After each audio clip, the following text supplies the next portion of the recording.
guys, welcome back to my channel. This is Ada and this channel is Converse with Ada.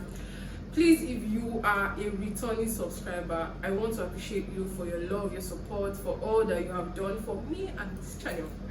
Thank you so much. And if you're a new subscriber, you are highly welcome to this family.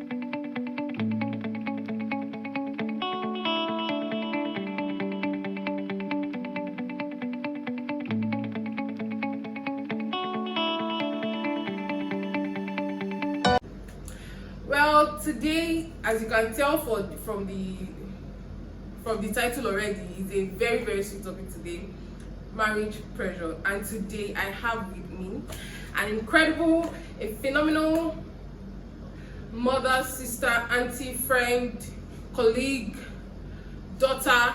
And she's somebody's daughter. No, she's not somebody. You know now, but she's a sweet person. Like everybody can testify to this. So, distinguished ladies and gentlemen, boys and girls, help me make welcome to my channel, Miss Angela. Thank you so much for that. Thank you. I wish I could express my profound gratitude What's okay? for joining me on this channel today. I should be grateful to you. Thank you. Thank you. Thank you. Thank you. Okay, so today Yeah. we're talking about overcoming marriage pressures. Mm. First of all, we need to let people know what's marriage pressure. What's it all about? Well, I call it tension. Okay. Tension you get from being unmarried, and this tensions actually come from around us. First of all, from our families, and then from the society we find ourselves. So, I want to answer what you asked. Without going further, I think it's tension.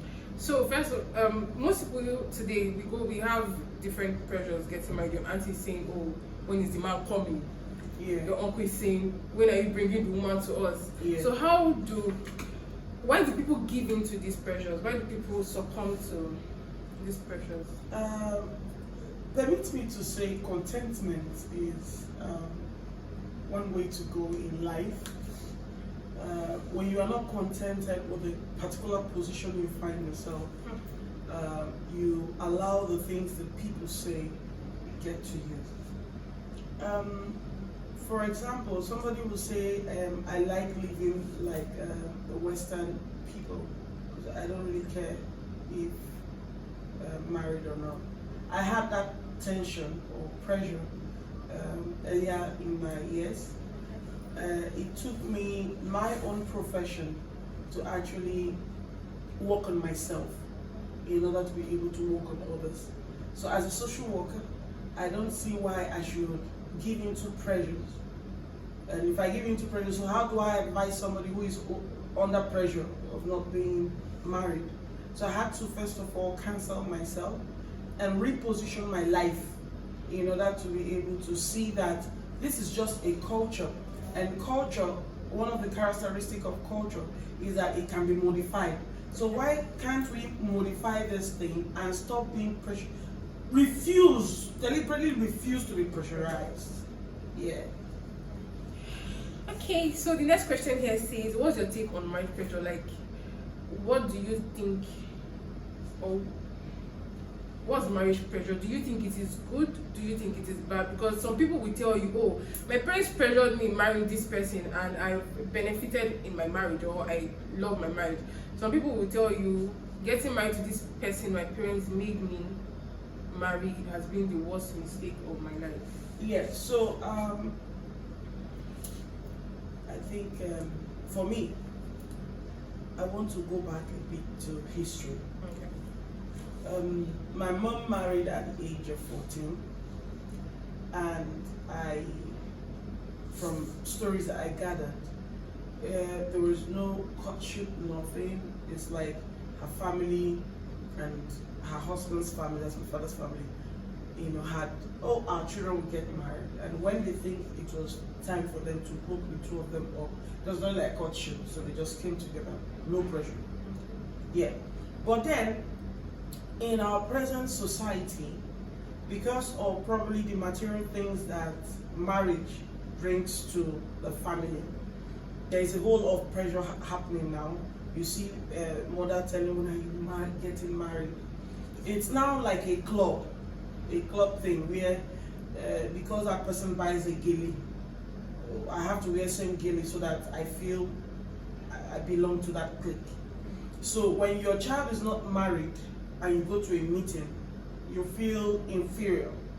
Now based on that, you now put the aggression or the pressure on your girl or your son, because whether we like it or not, it's a two-way thing. The men to also get pressure for not being married. Yeah, so, and you like, when are you getting married? And because she will start crying, I gave birth to you, you need to give birth to somebody, I want to carry my grandchildren and all that, you find yourself now thinking and looking towards a position you're not supposed to look. Maybe a particular girl that don't really love you, but that's the person around. You now start pressurizing her, going beyond your bounds to satisfy her so that she can say yes, probably going to steal or do scam so that you can have the kind of money she is requesting for in order for you to marry her. And at that point, it becomes risky because that is what pressure is pushing you to do. It's not, this is not you. You want to take your time. Yeah, but the time is no longer there because you have people that matters to you pressure you. You don't want to see your mom cry every day. Yeah, so you want to satisfy her and then cry for the rest of your own life. Because most of these marriages that come under pressure most times end up in regret. Most times, not all the time. Some are lucky that they were pressured. Yeah, but this is the case. I could give you an instance from my own angle. I'm not married, but this time, right now, sincerely, I am having a whole fun of my singlehood. Because you won't have it again. No, I trust you. Mama. Yeah, of course. I'm having a whole fun of my singlehood. But the thing is, before now, I was under pressure. My mom would cry.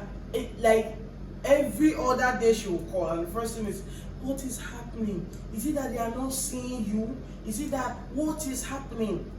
And Nigeria being a religious country, she will end up sleeping at the altar and be praying and call me at the odd hour that her pastor wants to pray for me. Now, if you do not succumb, you look as if you are not bandaged, something is wrong with you. There is a marine spirit that is worrying you. Yeah. All right? Now, for the past 10, 12, 15 years, we have been praying. Sure. Yes. Now, at the point I had to end the prayer. Okay. No, we have to. I'm sorry, maybe my pastor will be watching this, but I have to say the truth. And he knows.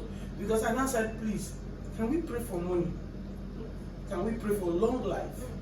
Can we pray for health? If all these things are available, that is what we need to move forward. So at that point, she felt I had run mad. It's not mad, it's like discovering yourself. You don't have to allow the pressure of the society push you to do things that you don't want to do. Sincerely, I've had a whole lot of experience around me. My friend who was also pressured, got married, and the day that marriage anniversary was 1 year, she died. The other one got pressured, got married, stayed up to 15 years, didn't have a child, and after all the altar praying and all that, she got pregnant. On the day of delivery, she gave birth to the child and died. So with all these experiences around me, I just figured out that, Angela, you need to slow down. Like, slow down. And for all that cares that I talk to, I tell them, please slow down. It will come. If it has to come, it will come. So you don't need to put yourself on that terrible, traumatic pressure. Wow. Yeah. Thank you. So I want to ask this question in 2 ways. First of all, there are some of us who deliberately give ourselves this pressure. Yeah.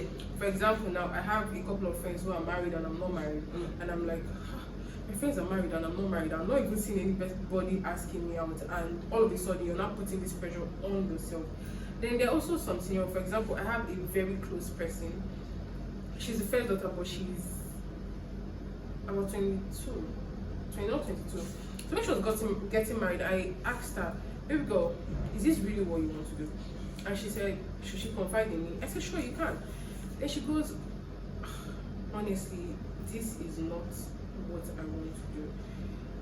I asked her, do you like the person you're getting married to? She said, yes, I like the person because I'm dating him, but I'm not sure if marriage is what I want with this person.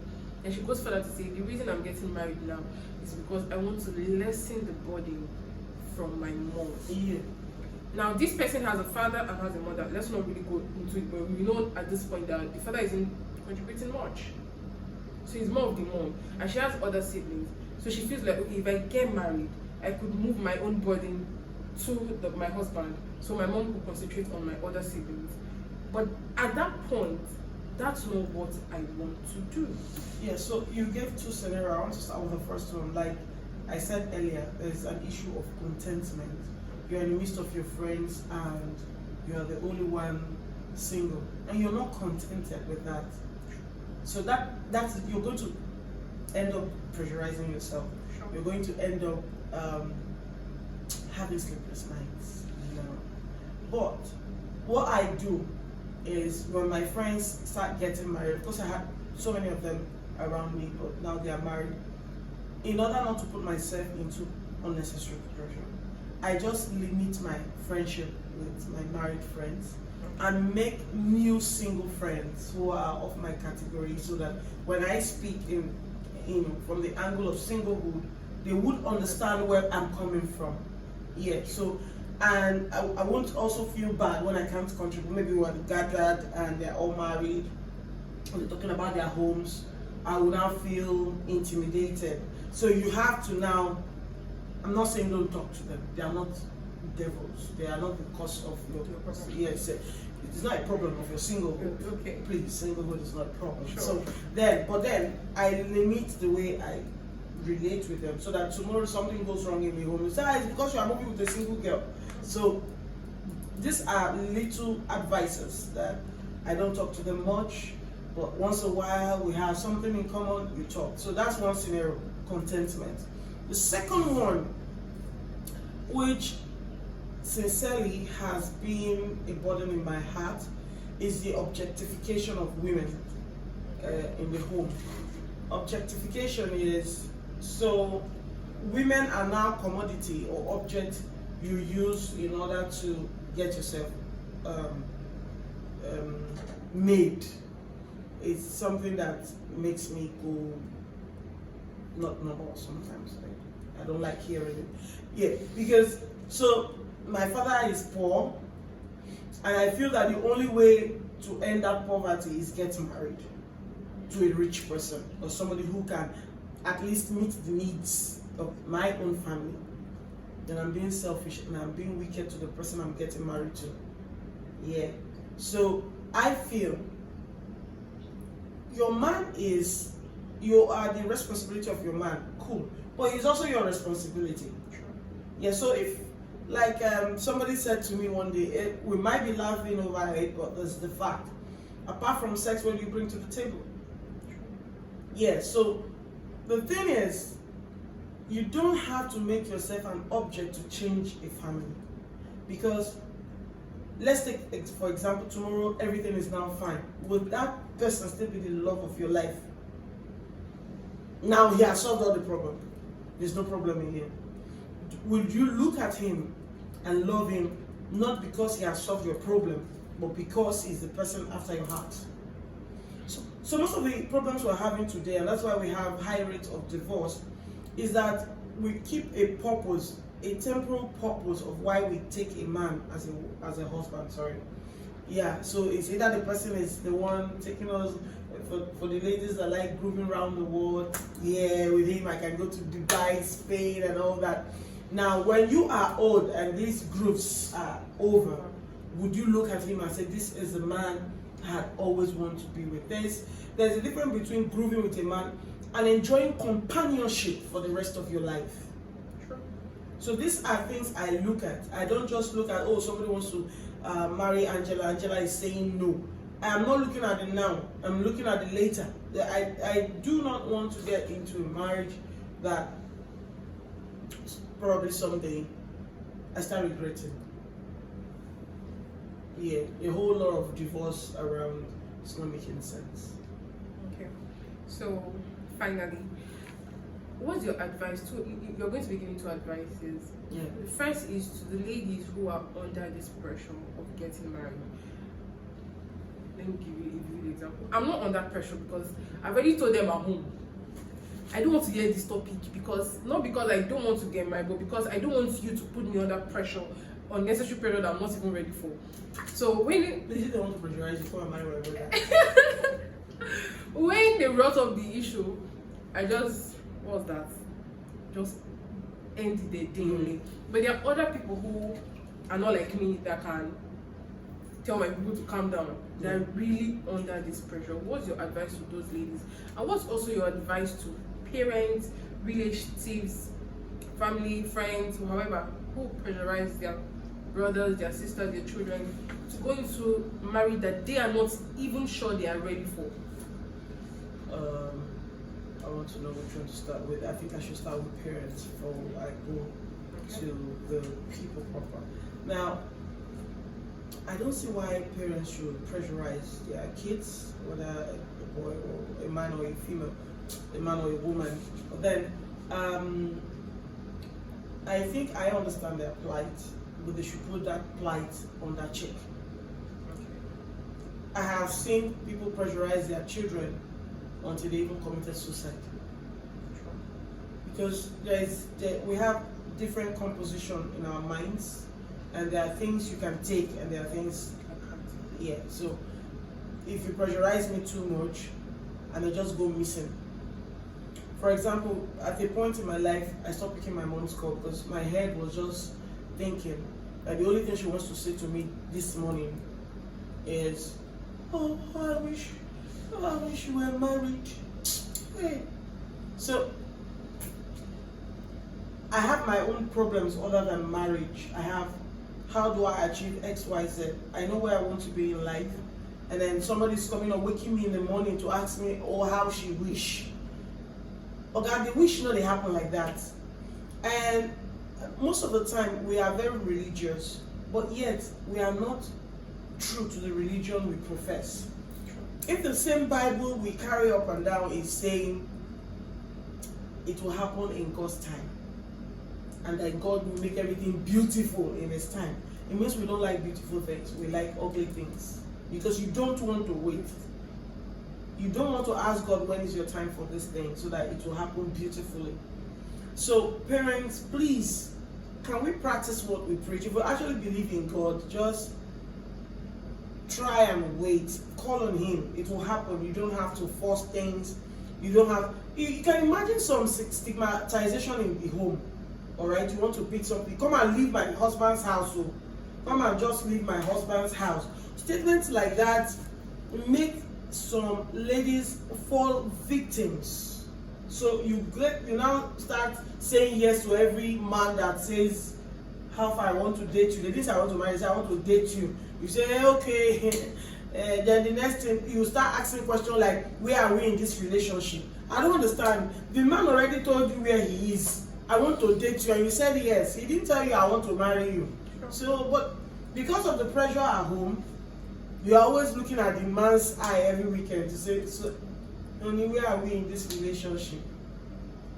And you make him say things that he does not want to say to you. You make him lie.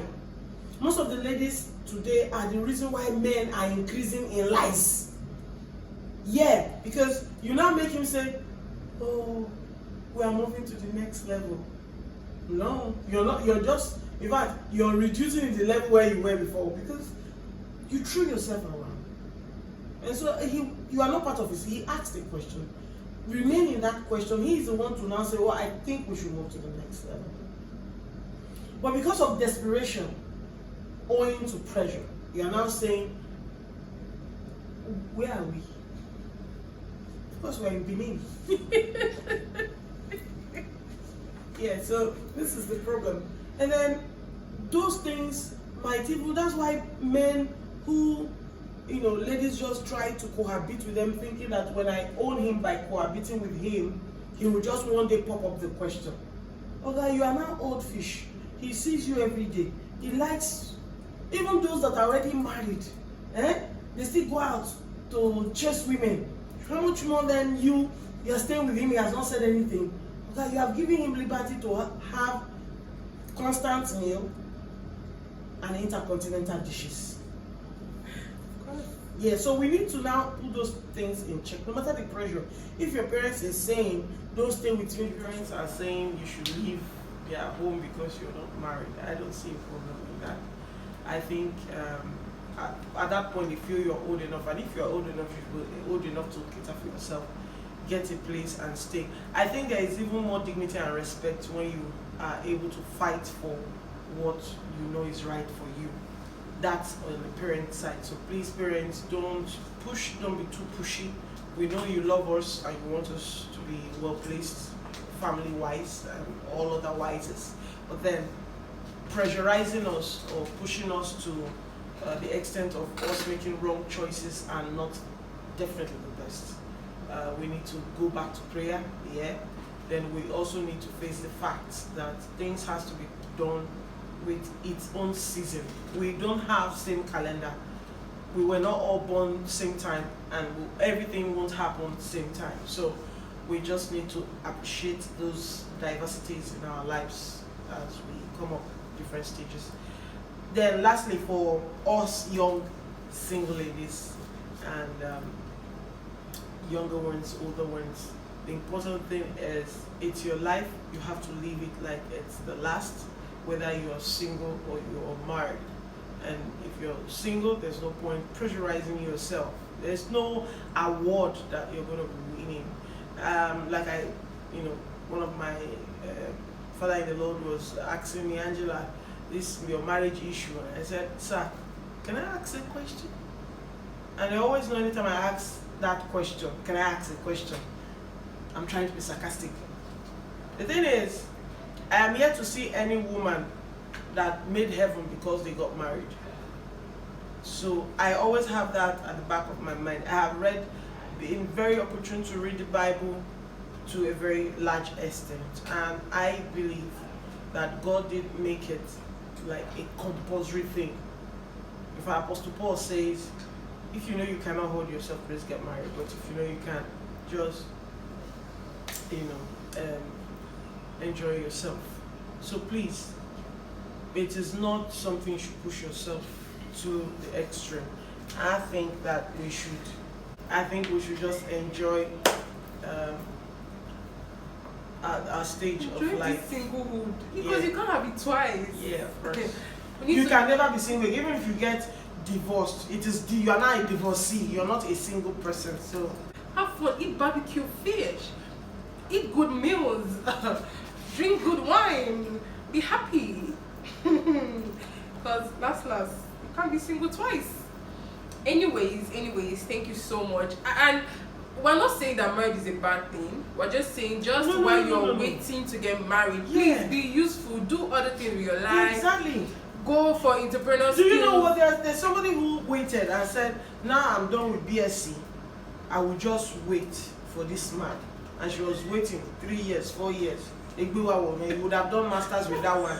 You would have even learned a trade and be a perfect person. But she was just at home. Nah, mom with this person, yeah. So she was just waiting. And then I can't wait because I don't know what's going to happen next.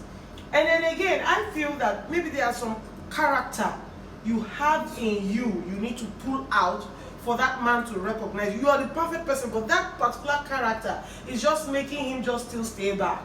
Yeah, so work on yourself. We're not saying there's anybody that is perfect, but keep working on yourself.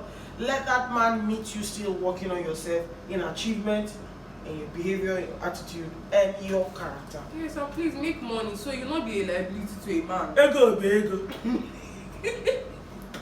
Yeah, I'm an ego person, so Make money. Ego. There you go. So that at least you can be able to afford basic things for yourself and even your family without going to tell your husband, honey, please, I want to buy something. How sweet will it be when somebody goes, I want to get married to you? I say, okay, so what's the bill like? So we want it so quiet, but I have a bill of say 3 million. 3 million. How much do you have? So I have 2 point something. It's okay. Okay, we'll make it up. I'll give you 1 million. That's between. But when you now, so men run away when everything is just on them. True. They know that you're a liability. If they come to you to tell you, oh, want to get married, there's nothing that you want to put on this table. For the table, no, you don't get table for your house. That's the problem. Voila. Wow. Yeah. Thank you guys for watching this video. Please subscribe to this channel, like my videos, share my videos, and of course turn on the notification bell so that when I drop videos you're going to get them. This is Converse with Ada. Thank you for watching this video. I hope you enjoyed it because this woman here, grey box. You understand? That's small girl. Like hello. That's small girl. Thank you. No, we are the small ones. You're the PhD is cooking. I beg. Wait till we get. I beg. Wait till we get. I beg. Oh. When I ask for something, I beg.